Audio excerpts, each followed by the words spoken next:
My name is Bill Gibbs, and if I can get my words together, I will be your webinar host. And I'm very pleased to welcome you to this special presentation, and we're very pleased to have Diane Janosek join us today. Let's go ahead and advance the slides. We'll be hearing from Diane M. Janosek, Esquire, CISSP, and she will be speaking on aerospace, the critical domain of space and cybersecurity. And I'll introduce Diane in just a little more detail in just a second. This is the presentation that the agenda that we will be following. I need to make sure that Mr. Land is here. Okay.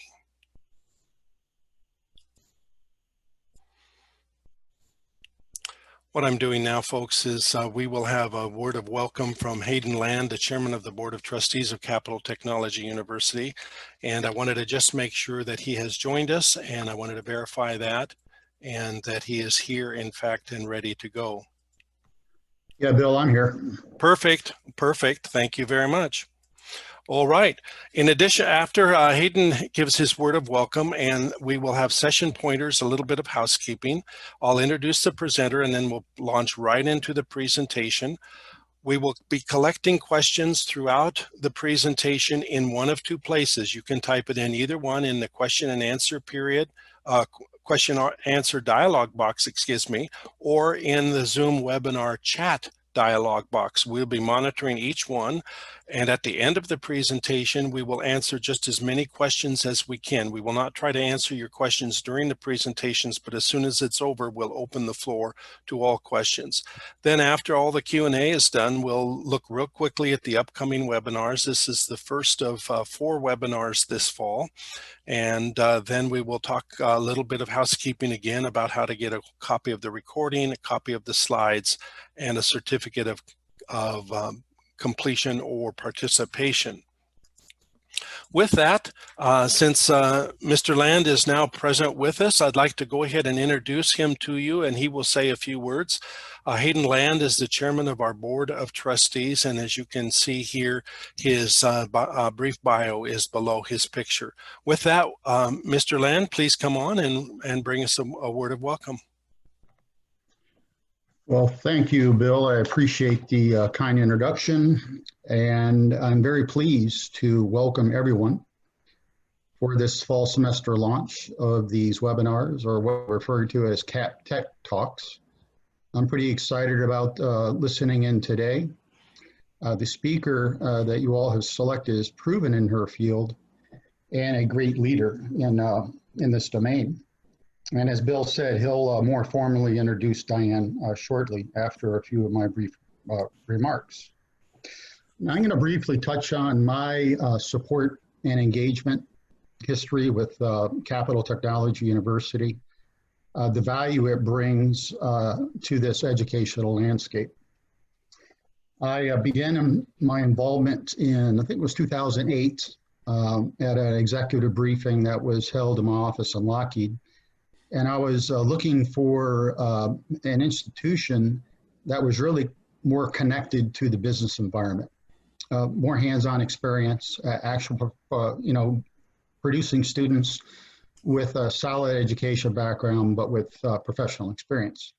And Capital had the right ingredients to certainly to evolve into that. For the next 2 years, I was an industry advisor, helped secure multiple grants, provide a lot of advice. And roughly in 2010, I was honored to receive an honorary doctorate from the institution at that time. 2 years later, I was elected to the Board of Trustees, and this, in 2018, July, I assumed the role as chairman. So it's been a good ride, and I'm very pleased with the direction that we have been pursuing and heading. Now, I'd like to highlight a very key benefit that I see regarding our industry-focused programs. A report recently released by Georgetown University focused on return on investment for your education. And this research covered 4,500 schools, both colleges and universities across the nation. And I'm very pleased to share that Capital was either ranked in the top 2%, 3%, and 4% in all categories assessed. And that's amazing for the size of our institution. So when we say value for your money, return on investment, Capital, is a place to be. Additionally, SC Magazine recently recognized Capital as having the best cybersecurity higher education program across the country. And again, for the size of our school, that is very impressive. We are very confident in our ability to help place our graduates into the workforce. And we've had a tremendous record in doing so. We're so focused on that if a graduating student does not receive a job offer within 90 days of commencement, we will provide up to 36 additional undergraduate credits tuition-free while the search for employment continues. Now, in closing, I do appreciate all of those participating. I hope you join us for the future webinars as well. I'm pretty excited about the series, and I'm looking forward to to learning more. So I will pass it back to Bill, and he will continue for the session. And once again, thank you all for attending. Thank you very, very much, Hayden Land. I appreciate your remarks and your overview of Capital. Now, let's continue on with a little bit of housekeeping. We'll answer questions at the conclusion of the presentation, and anytime you want to post a question, feel free to do that in the text chat box or in the question and answer box. We will be monitoring both of those. We're not activating microphones or webcams for participants for this session. A link to the recording will be sent to you, and also we'll include a copy of the slides as a PDF. They'll be sent out to every registrant, so if you're listening to this on demand and have not had the chance to do it live, we'll still be you'll still be able to do that. A participation certificate is available for everyone who joins this session, either live or on demand. I'll talk more about that at the end of the presentation. And as always, we encourage you to let us know how we're doing. Now, let's introduce the presenter and get right into the presentation. That's why you're here.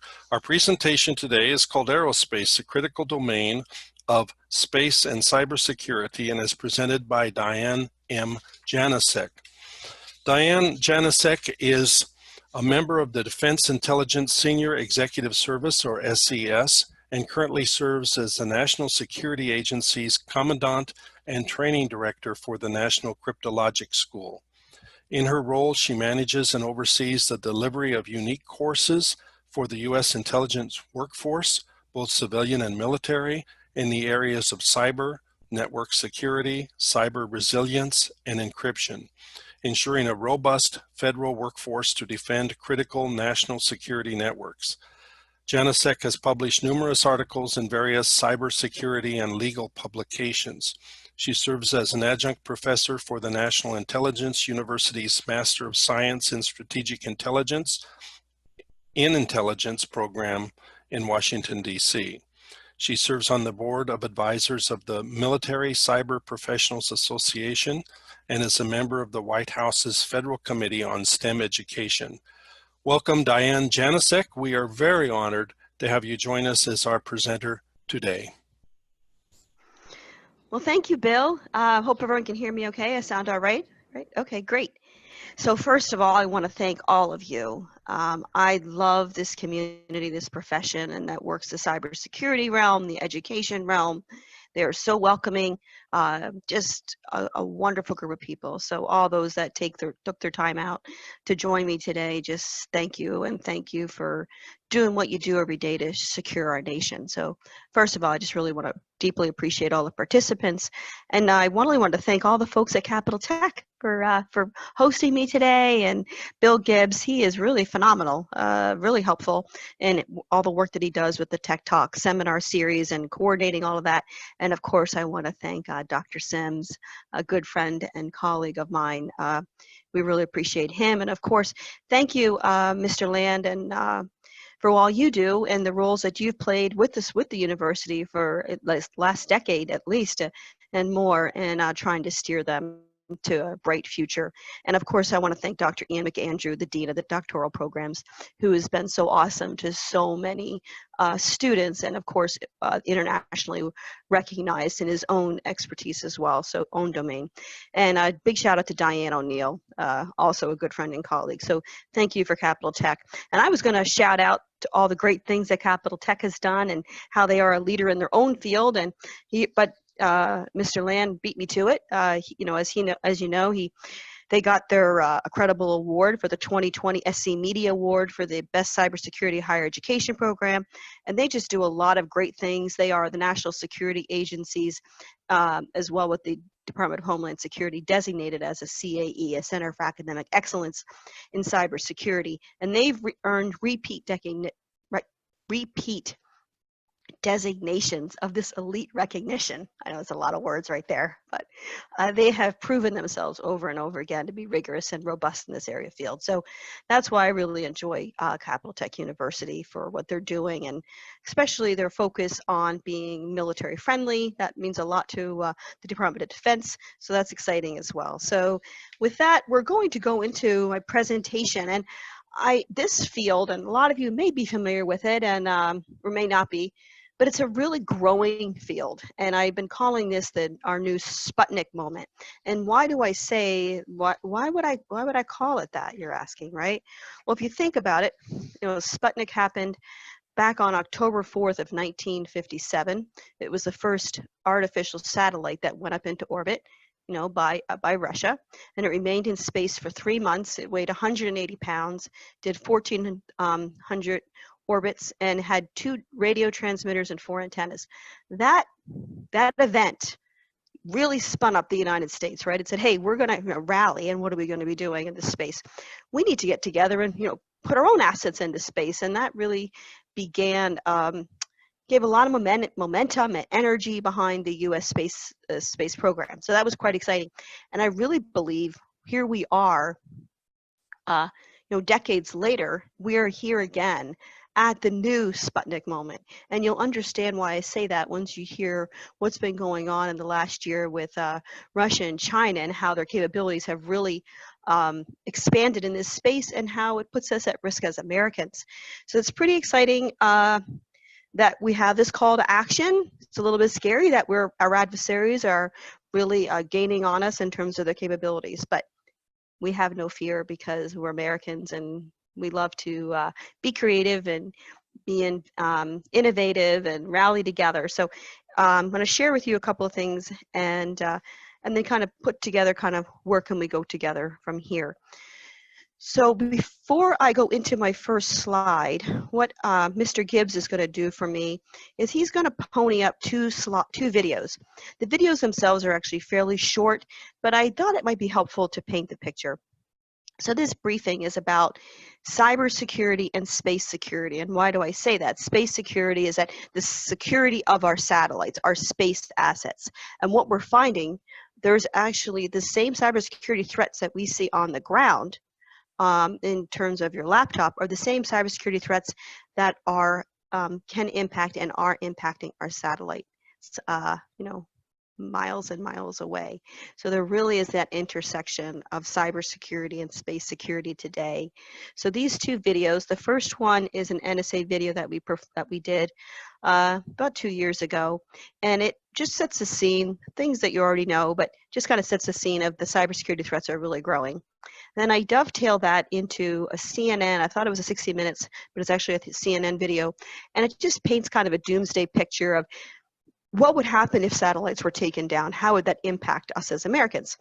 And rather than me telling you about it, this little short video, I think that's about 3 minutes long, kind of paints that doomsday picture. But like I said, I'm not a doomsday person. I am 100% confident that that will not occur, because we're going to rally and make this our new Sputnik moment. So with that, you're not going to hear from me for probably about 5 minutes, and then I'm going to go right into my video, right into my presentation that talks about where the Chinese are, where the Russians are, and where our U.S. assets are based, and what our strengths are, and what are the opportunities. So hopefully you enjoy these 2 short videos, and then I'll see you soon. A cyber attack shut down computer systems across the country for several hours today. Networks remain extremely vulnerable to malware. Many institutions and people simply ignore the risks. As an increasing number of events infect the ether of our digital world, cybersecurity emerges as a crucial component of strong national defense. As much as 100 terabytes of data was hacked. The cost of the breach could reach $4 billion. Cybersecurity isn't merely safeguarding servers, switches, and chips. It is securing your school, your job, your home. It protects your friends, your family. Cybersecurity stands on guard for you. Since 2001, the crucible to challenge the U.S. service academies as they confront the invisible enemy at the gateway has been the cyber defense exercise. This cybersecurity simulation offers a grueling competition to prepare America's next wave of warfighter.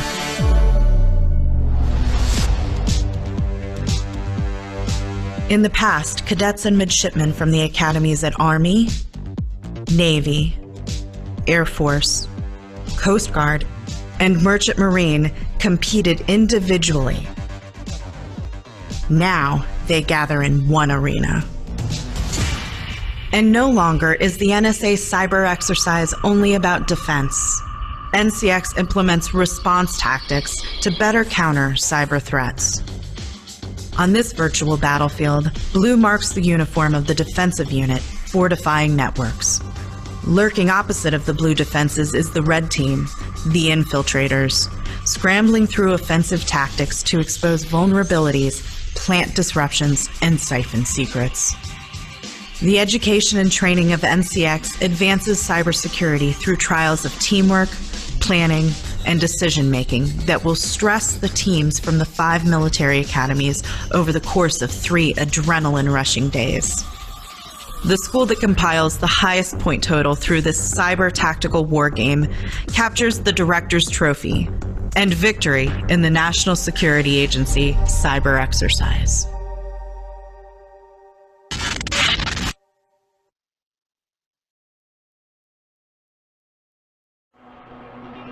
A cyber attack shut down computer systems across the country for several hours today. Networks remain extremely vulnerable to malware. Many institutions and people simply ignore the risks. And the people preparing for war in space, the next battlefield.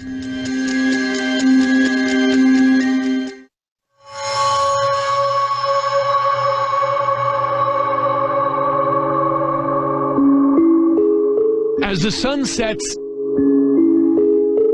and the nation goes to sleep, the battle for supremacy in space is about to begin.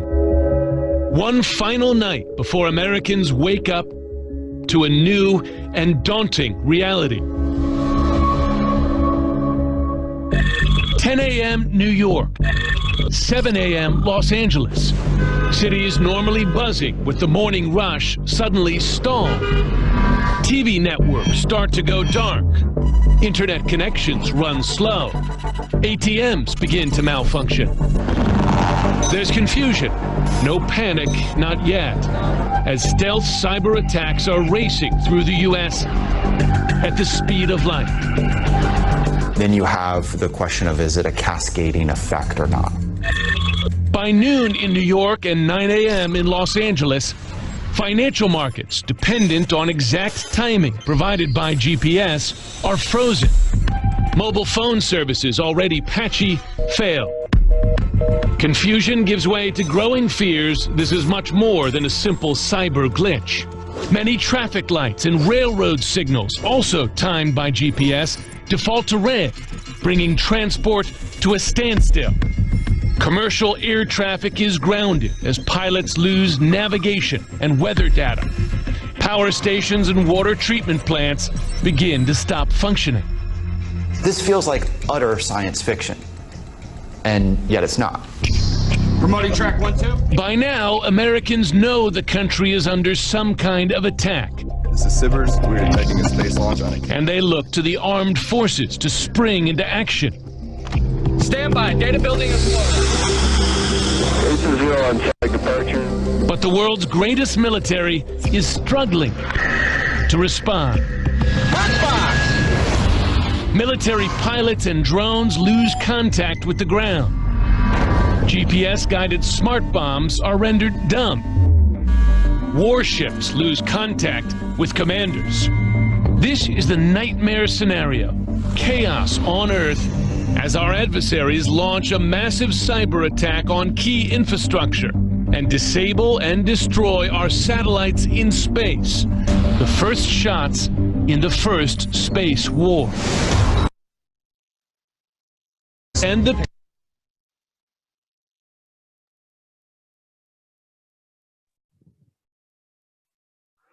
Great. Well, thank you, Bill, for playing those videos. Hopefully that gave you a little bit of a sense of what I was going to talk about without me painting the picture of gloom and doom. So I just thought I'd give a shout out. This is what I mentioned before we started the videos, that this university has really made a huge commitment. So we're going to go to the next slide, Bill. Great. Okay, so I'll start off here. So what we know from what you've just seen, right, is cybersecurity is critical to our national security and economic security. It's the very fabric of our country. And as you saw in the video, we have no choice but to bring cybersecurity to our space assets, which we all heavily rely on for our daily lives. So last year, you've seen in the news that they established Space Command, and then they established the United States Space Force. So the U.S. is putting the space domain right within its arsenals, right? It's putting it alongside of the land, sea, air, and cyberspace. So we are now recognizing across the Department of Defense community that space is a critical domain. But it's also a critical domain for civilian assets. As we know, the civilian, a lot of satellites are used in both the military sector and the civilian sector for so many things that we rely upon as Americans. So just recently, actually, the Air Force Secretary Barbara Barrett said at the Mitchell Institute for Aerospace Studies on Capitol Hill, she said, space is ubiquitous in today's society and in our modern militaries.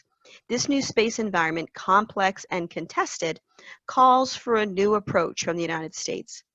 And where else better to look for new approaches than with academia and with industry? Academia is always usually thinking forward and saying, what's beyond that horizon? Literally, what's beyond this horizon? And so it's always a great way to kind of, put this out there, this idea out there. So we're going to go to the next slide. And so, as you heard, satellites make our lives safer, not to mention more easier and more convenient. But these space assets, which while they enable our country and our safety and our security, are also at risk. So what you saw, or you may have seen, the Department of Defense released its defense space strategy. And in that space strategy, it identified North Korea as definitely growing threats in the space domain. So that's pretty significant, right? They can be pretty creative and deliberate in their attacks, but it also identifies China and Russia as also very significant allies and having weaponizing space and turning the space, literally the space domain into a warfighting domain. And so right now there's about 40 countries right now are spacefaring with satellites, probes, and also human travelers. So it's getting quite crowded, up there, and so there's a lot going on. So I wanted to focus today on what's actually happening, what adversaries, what are their interests, what do we think their interests are, and what do we believe those threats are going to be. So we're going to go to the next slide, and really this is where 2007 is what made people a little bit alarmed. And you may have heard about it because the space debris from this particular test was causing a lot of trouble. You can imagine, objects in space not in an orbit, just being disintegrated into thousands of pieces could cause a lot of damage, and which it was. So that's space debris. You may have heard about it. So in 2007, it was 11 January 2007, the Chinese first launched a successful direct descent ASAT weapons test, ASAT anti-satellite test, and it was armed with a kinetic kill vehicle. The term that we have for it is SC-19, so you may have heard that it's called SC-19, and it was actually used, the SC-19 actually used a land-based medium-range ballistic missile. So it was a pretty significant event at the time. It was still, they were figuring things out. But the difference with this one is they just didn't launch it and say, oh, okay, we put it up there. What they did is they took out their own weather satellite. So they used the launch to take out a weather satellite. So it was his own satellites. So you're thinking, well, they didn't cause trouble to the international community. They just did it to themselves. But it did cause trouble for the international community because of this debris. But then it also caused, a tremendous amount of concern, like what can they do and where are they taking it? So let's fast forward to today.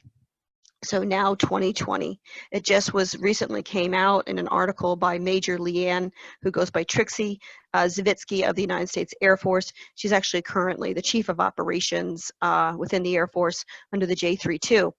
She just published just a couple of months ago that the kinetic kill vehicle that was launched back then is actually now assessed as operational and capable of targeting low orbit satellites. So that means that they've tested it here, but they've actually really developed since that time. And we believe, at least in a public environment, that they're developing 3 different types of anti-satellite missiles. So that's pretty concerning. And then also the Department of Defense released a report called Military and Security Developments Involving the People's Republic of China. And it believes that they're up to at least 120 satellites designed to collect data for civil, commercial, military owners and operators, but we actually believe, and more recently their numbers are much higher because they're expected to launch about 60 new satellites a year.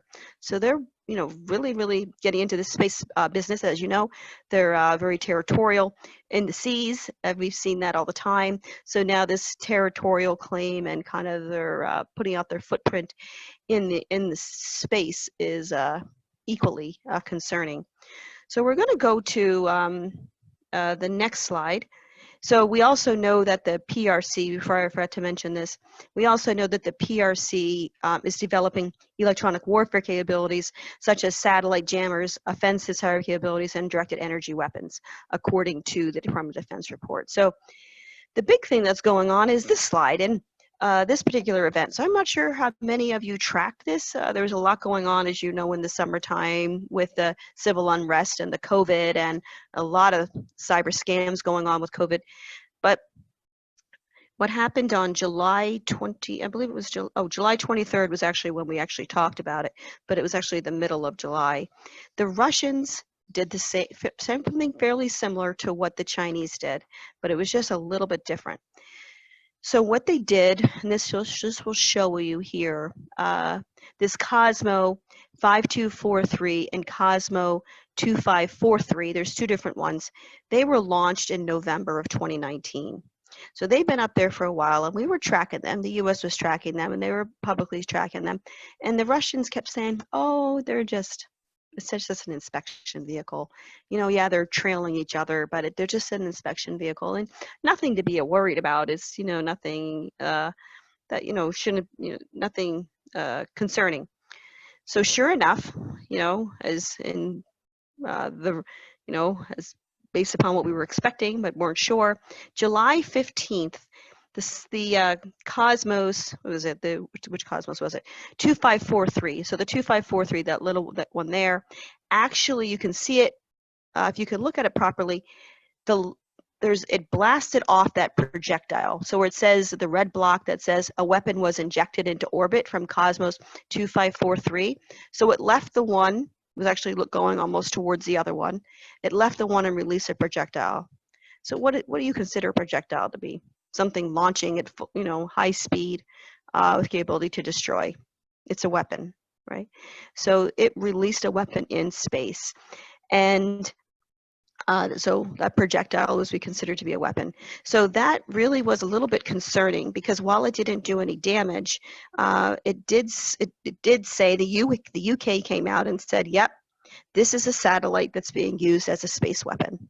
So that that in and of itself is concerning, because we know that we have such a reliance upon our satellites in space as Americans, and we really know we got to be prepared for where we're going on that. So like I said earlier, I'm not afraid. Americans are resilient, we're innovative, we have a strong national defense, but it is something as Americans that I really think we should be rallying together in terms of academia, government, and industry, and coming together. So let me just see if I missed anything about it.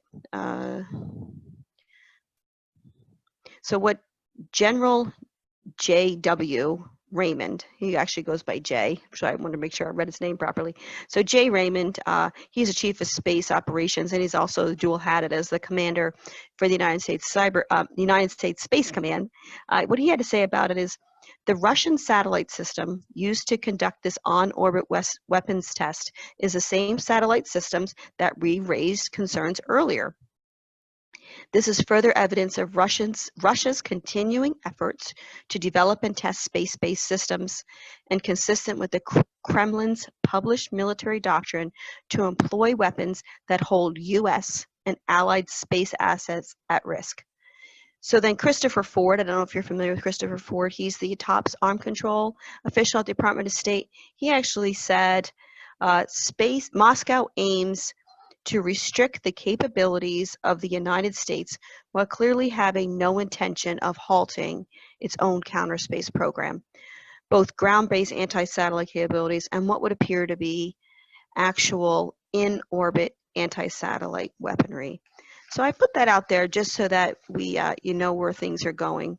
And so we're going to go to the next slide, and this is where, you know, obviously we're not behind the 8 ball. The United States is always very forward-leaning, very innovative, a lot of investment in the research and development space.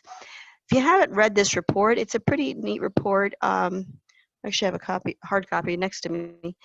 You can pull it up from nasec.airforce.mil. NASEC is the R&D arm of the Air Force, especially in the space and weapons arena. So they issue some pretty interesting stuff. So what it has here is we have the most amount, we dominate right now in the area of space technologies, but when you dominate and you have the most amount of assets in space, it also makes you the most vulnerable, right, for an attack. So we have if you look on the chart, you don't see the number, you have to add it all up, but we actually have 353 security-related space assets, and that we deal with intelligence, surveillance, reconnaissance, and remote sensing. So 391, we also have, in addition to those, 391 space assets that handle communications. So we rely upon those, right? The satellites that handle communications is our communications, our industry's communications, the most sectors, all of our communications rely upon some type of communication satellites, and 31 space assets that enable navigation. So of course, navigation is very relevant, not to me just getting to where I want to get to work every day or to go visit a friend, but that navigation space satellites are very important for many, many things in critical infrastructure sectors. A lot of our operational technology and our SCADA systems and our ICS systems are very much dependent upon the communication satellites as well as these GPS satellites for proper timing and sequencing and just when things are supposed to be happening at the proper intervals. So we are very reliant upon as a country on those 391 communication space assets and 31 navigation space assets. So where do we go from here? I mentioned, people probably know I'm from the National Security Agency. I have the sign behind me, but so the National Security Agency obviously relies, heavily upon satellites in space to conduct our signals intelligence mission and our cybersecurity mission. Signals intelligence, I'm not sure most people are familiar with that, but if they're not, the National Security Agency uses these space assets for our SIGINT mission, which involves collecting intelligence from foreign communications and information systems in order to find information from our adversaries that is vital to national security. So what you'd probably expect. And then we also use intelligence derived from this to inform our decision makers, the White House, Pentagon, Capitol Hill, and of course to keep our military and our troops on the battlefields and our country safe. So it's pretty important to us, anyways, to invest in space security. And then we also have a second mission for cybersecurity. And cybersecurity, you can imagine, is it's a team sport. We work with a number of different federal agencies and our allies to provide them the tools and the knowledge to keep our systems safe. We do a lot of activity in the area of cyber defense to protect national security systems. So we are very reliant upon strong cybersecurity, strong space security, so that our nation really is able to maintain our freedoms that we so much enjoy, on a daily basis. So it's an exciting mission here at the National Security Agency. So we are going to go to the next slide, which is cyber threats to ground and space systems. Thank you, Bill. So this one I think is a pretty interesting slide. This I actually heard first from the NASA CISO, Chief Information Security Officer, and I had not actually thought about it in this context. So what are the actual threats to our space assets? So what's actually going on, in terms of that attack, that hacking. So foreign competitors and adversaries are capable of conducting electronic attacks, and you probably are familiar in that space, to disrupt, deny, deceive, or degrade space services by attacking all the different segments. So you'll see those segments there if you look in the green box. So there's a space segment, the user segment, link segment, and ground segment. So all of those, individually are subject to attack. That's a pretty broad attack surface, right? So there's a lot to work with. So if there's a lot to work with, that means there's a lot of vulnerabilities. And so we have to be extra careful in really shoring up our defenses. So what have we been seeing in terms of these cyber threats to space systems across those four segments? And this is probably similar to what you've seen with electronic warfare on the ground. Jamming of signals, conducting denial of service attacks, introducing malware, spoofing, hijacking, and just basic hacking. Spoofing, back in 2015, for $1,000, so you can probably even cheaper today. In 2015, for $1,000, you could send spoofed data to the Global Star system that's used for critical infrastructure, the one that they were using actually for pipelines. So that's not that much to cause some of these pretty significant attacks on this area. Hijacking, a 2017 RAND report said hijacking is probably the most concerning because it involves hijacking, telemetry tracking, and the command link in an effort to control the satellite. So if you're able to hijack a satellite, that's it's like same way you hijack a plane, right? You saw what happens there. We saw what happened on 9/11. So it could be fairly significant in terms of hijacking a space satellite. So there's a quote that came out recently, and it said the choke point for both cyber and space technologies rests on the ground systems, where the translation and transfer and translation of that data occurs. So if you're looking at this chart here, you will actually see the ground segment in the box on the bottom where it says the uplink and the downlink. The link segment, there is still a large concern with that ground segment. Why? Right? It's closer access, easier to probably place assets, be able to get not just geographic proximity, but a way to influence, maybe through human operations, influence and do some type of criminal attacking in this space. So we have to take a look at that. So then also denial of service attacks. They have become actually very popular and most harmful. We've seen denial of service attacks in both the space segment and user segment, where they actually prevent legitimate users from accessing the servicing. So you have to be careful with denial of service attacks on all of our 16 critical infrastructure sectors. In our hijacking, we actually observed a hijacker back in, I'm not sure how familiar you were with this one back in 2008. NASA experienced this in 2008 when cyber intruders hijacked Earth observation satellite, and they got pretty close. They got pretty close to hijacking it. They just didn't have the steps necessary to control the orbiting satellite. So they didn't know how to do the commands, but they got on there. And that's not helpful either. I mean, that's not good either. So signal jamming is also another one, and that is with the uplink jamming directed towards a satellite, the downlink jamming directed at the users on the ground. So that's when you're preventing users from receiving the intended signals by sending out a signal that eclipses another one. And so my guess is this community is way well versed in this, and I'm keeping this at a very benign kind of unclassified level. But my guess is a lot of there's a lot of sophistication in this space. Norway. So just last year, Norway experienced one of these GPS signal disruptions. So they experienced that the Norwegian intelligence service. They said that they experienced a GPS signal disruption during a major NATO drill.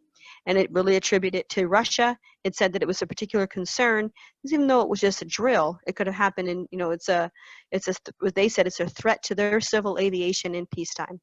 So signal jamming isn't always precise, right? It can cause disruption and cause damage, but it could be, the precision could actually, start getting more and more precise as technology gets more elaborate.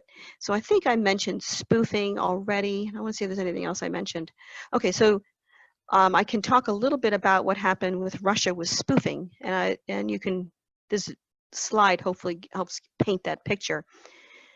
So spoofing is a method that makes the data or the signals appear to be legitimate when they're not. Same thing that you would see, when your computer system, someone representing that they have the credentials when they really don't. So that does happen on the space satellites, space assets as well.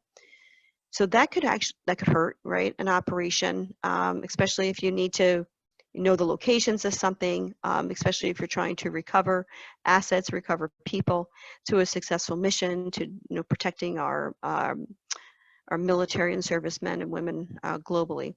So the Center for Advanced Defense, you might be familiar with them. They're the nonprofit defense-related think tank on global security and conflict issues. They reported last year that Russia conducted, you won't believe this number, 10,000. Russia conducted 10,000 GPS spoofing incidences in the previous year. So they're investing in this spoofing space. The report that if you're interested in looking that up, it's called Above Us Only Stars, Exposing GPS Spoofing in Both Russia and Syria. So that's the reason why it gets concerning, is it puts ships off course, keeps drones out of the space that we need them to get to. If they think they're going somewhere but it's been spoofed, they're going to end up in the wrong place at the wrong time. So what's notable about this is the volume of it, right, and the widespread use of it. So we're not quite sure. They could be doing it for multiple reasons. It could be for profit. It could be for just basic disruption. It could be illicit actors. It could be maybe even someone just curious and they just want to cause some harm. But they're most likely the Russia as a nation state is definitely looking to profit and benefit from this space, as well as gain from proliferation of their capabilities in this space.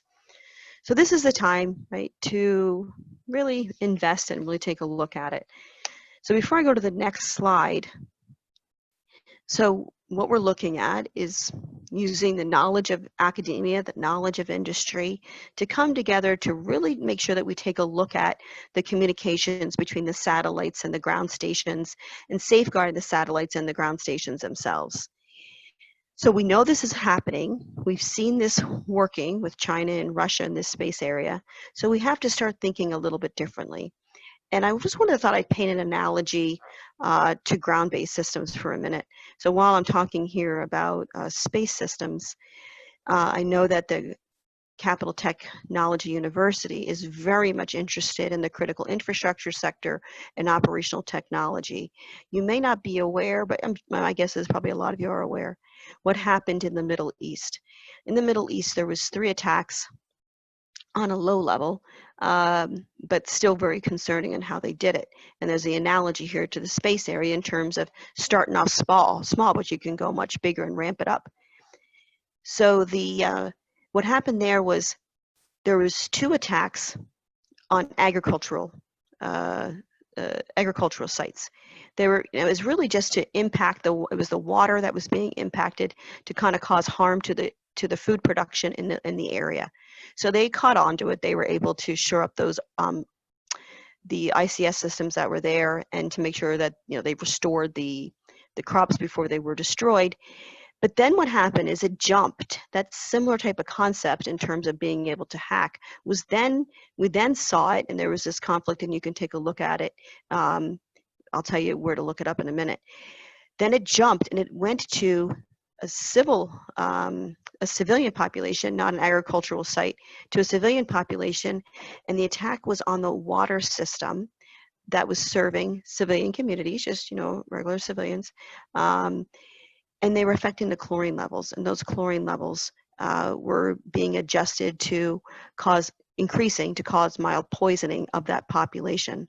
And so that was an intentional, very deliberate attack by one adversary against another adversary by attacking the industrial control systems and operational technology systems in a very real way, very deliberate. They knew exactly what they were doing, how they were going to do it. They just happened not to be able to pull it off entirely.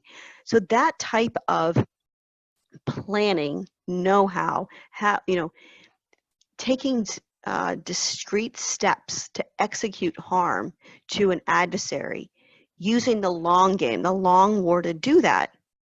We've seen that. We've seen that happening in the ground. In this space with cybersecurity threats to operational technology. This is not unlike what's happening in the space world. So that's why I think if this is a great forum to mention this, is because you're already there. I'm not probably saying anything that you don't already know, but it's just trying to raise the awareness of what's going on. I did just see someone ask the title of the spoofing report. The title was called, it was a Center for Advanced Defense, and it was called Above Us Only Stars, Exposing GPS Spoofing in Russia and Syria. So you can take a look at that thing. So now I'm just going to go to, almost towards the end here, we're going to go to the next slide. And this is where I was saying at the beginning, the call to action. So the call to action is, like I said, I'm positive, I believe in, the energy and the commitment of our nation and, just the intelligence that we have and the ingenuity that we have as Americans. We're incredibly collaborative and innovative, and we believe in education and keep moving forward. So the collaboration piece is pretty important. Oh, I forgot to mention on the ICS SCADA system alert, if you look up July 23rd, 24th, DHS and NSA, where I work, put out a joint report stressing the importance of Americans to take a look at operational technology systems that we have, that are ICS systems that rely upon operational technology that may be connected in ways that I previously intended or were designed to 20 years ago, but they are now connected to the digital network, and to really take a look at them. So that is July 23rd, July 24th. There was something that came out on both days called DHS NSA Cybersecurity Advisory, if you're interested in that space. So talking about that, why that made me think of that is the collaboration piece, is that's where NSA is trying to come together with the federal agencies, with academia, with government to say, we're going to keep notifying you of what's going on, because we got to keep coming together. It's not enough if I know something and don't share it. It's not enough if I only want to be the best in what I'm doing and not help my neighbor and really make this work better. So even if the U.S. government owns about 20% of the infrastructure, it's not enough for me to shore it up and be so great, but the rest of the infrastructure in the U.S. is not isn't privy to the intelligence that we have of what's going on and where the threats are and where the vulnerabilities are and what we're really seeing in terms of the proliferation of those threats. So that's why that collaboration piece is so important, especially today. We have to start working across across the sectors together and coming together.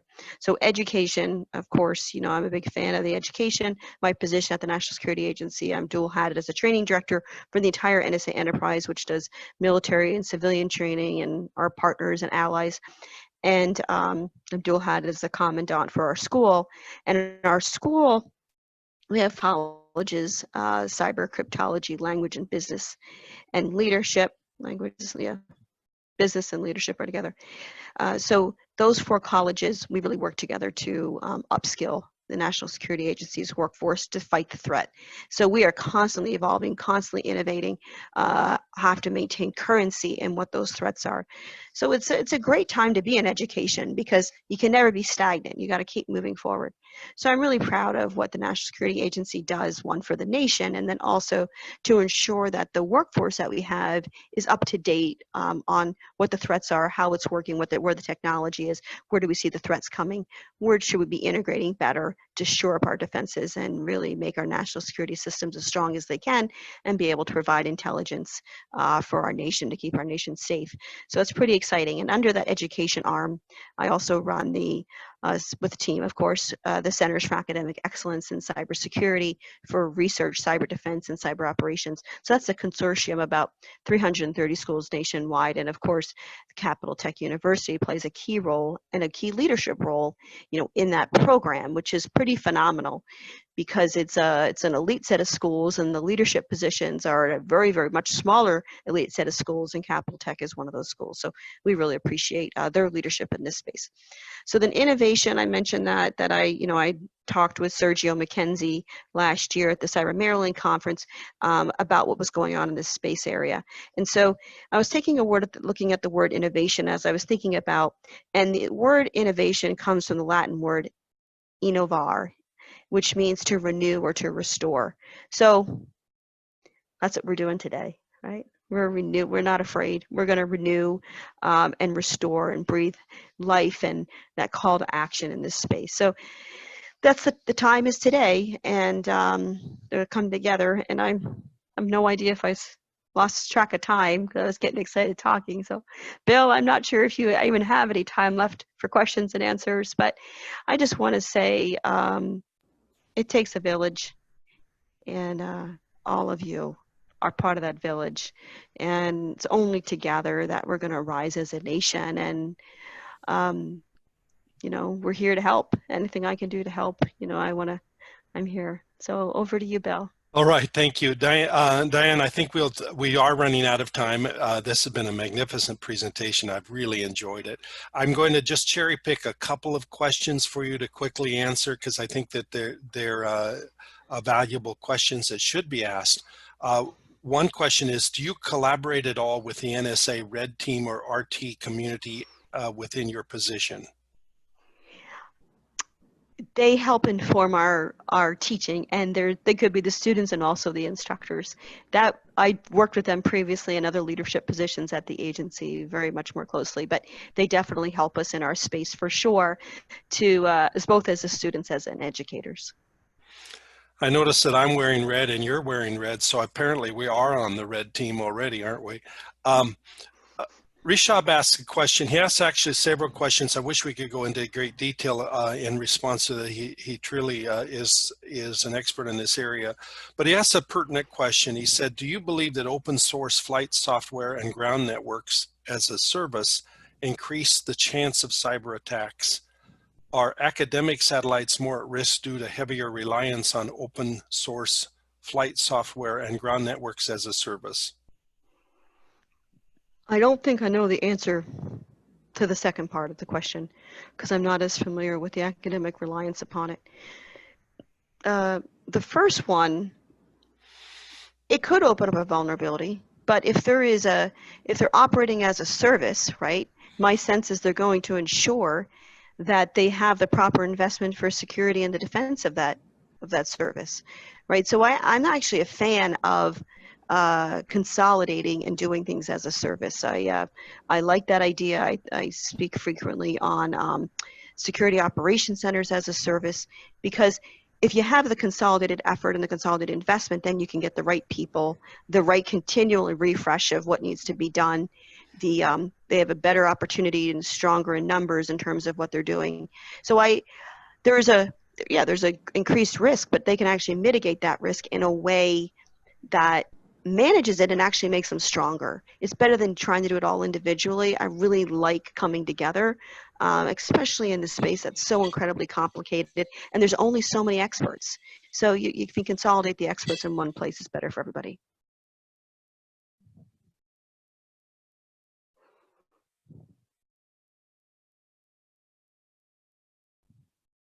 You're on mute, Bill, I think. I know, I'm so sorry. We are going to go ahead and continue on. I know we answered very few questions, but I do try to conclude these sessions. I want to make sure there's one question out there. It's a good question. How do we know more? How can we find out more about space security? What would be some good resources for people to check into? Well, your library is actually a pretty phenomenal place. You guys have a good library there, because I was talking with your librarian. I just looked it up this morning, the Congressional Research Service. I don't know how familiar you are with that, but it's called CRS. They've actually done some pretty interesting reports on just generally, what the threats are. Janosek, as I mentioned. Let me show you what that looks like. I think I had it here. Here, so you can have a visual of it. You see that? It's competing in space. They're the National Air and Space Intelligence Center. They're very, very helpful. So NASA relies upon them, the defense community, the commercial industry relies upon them. So I would take a look at that as well. And then there is also a couple of different communities. There are, different types of associations that come together and share information. Then, for those that may not be familiar with Janosek, they're actually out of Offutt Air Force Base out in Ohio. Ohio. Actually, it's not Offutt. I'm sorry. It's Wright-Patterson Air Force Base out in Ohio, and they're phenomenal. I worked with them for many years consistently. It's not as much in my current job, but they do try to share a lot of information. So I would try to take a look there, because that's one of their assets, one of their areas of expertise. Each domain is meaning like the Air Force, Navy, each of the different services do try to share information. They all have all their research and development arms as well. But you can look at Space Command's website. Space Command's website just recently got put up. They put a couple of FAQs out. But this intersection of the cybersecurity threats to the space satellites is actually very new. There's not a whole lot of research. There's probably folks in this room folks on this chat that probably know a lot, or maybe doing the research on that, or have done some research on that. But the evolution with the newest Russian testing is what's making it more concerning. And so my guess is you'll be seeing a lot more, in this area. So I think we're out of time. You might be able to answer these questions offline, Bill. Right. But I just wanted to say that, phenomenal community, and I just appreciate everything that everyone does.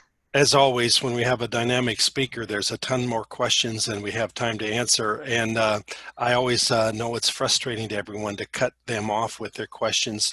We will record the questions. I'll convey them over to you. And if we have the opportunity, you can answer them individually. Let me carry on here, because we are nearly done. And I do try to keep this to an hour whenever possible. We have mentioned that we have upcoming webinars. Mr. Land mentioned that. The next one will be October 16th, and then there's one in November and one in December. I don't expect you to read this actual slide, but the next one I think you'll be particularly interested in. If you're interested in the cybersecurity and the whole security realm, stop issuing secure credentials to imposters. What better way than to keep the bad people out of the system in the first place? And I think that's a great presentation by Dr. Ron Martin. And then we'll be looking in November at a vulnerability management program I think will be of interest.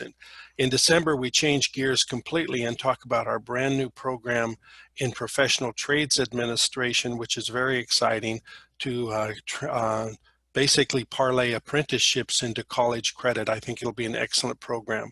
We also have a concurrent series of webinars called the CapTech Talks. Now, you probably haven't heard too much about these because these are specifically designed for high school students and community college students, and they're presented by our students and our faculty working in conjunction with our students.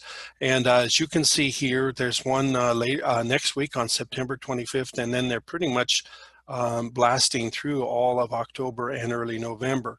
Now, to find out more about those, I won't go into any detail about any of those, but to find out more, if you go to our webinars page, the same page as I list here, captechu.edu/webinar series, you can get to all of that and check them out for you. And even though this is for high school students, it's open to anyone who's interested in the topic. Now, we are nearly done. I want to mention again, as I mentioned at the beginning, that a link to the recording and the slides will be emailed to all the registrants. Watch for an email later in the week. Well, since we're on Friday, it'll probably be tomorrow. And if you want, you can request a certificate of completion. Wait until I send you the email so that I have all of your information together. We make a certificate of completion available for all of these webinars. And if you want to view it live or you view it on demand, we'll be happy to send you that certificate if you let us know that you have participated. We'll send that and you can reply to the email. That does conclude today's webinar, so watch for that follow-up email on how to get your participation certificate, how to get a copy of the slides, and as I mentioned before, I will collect all of these questions that have come in and make sure they get to the presenter so that if she has the opportunity to respond or has a staff member that can respond to them, she'll be happy to do that. I'd like to thank all of you again for participating in this session. It's been fabulous. It's been a great inaugural session. I particularly want to thank our board chair, Hayden Land, for introducing this, and I welcome you back for the rest of the series. With that, we are officially done, and you can log out at any time. Thank you very much, and thank you, Diane Janosek. Thank you, Bill. Have a great day.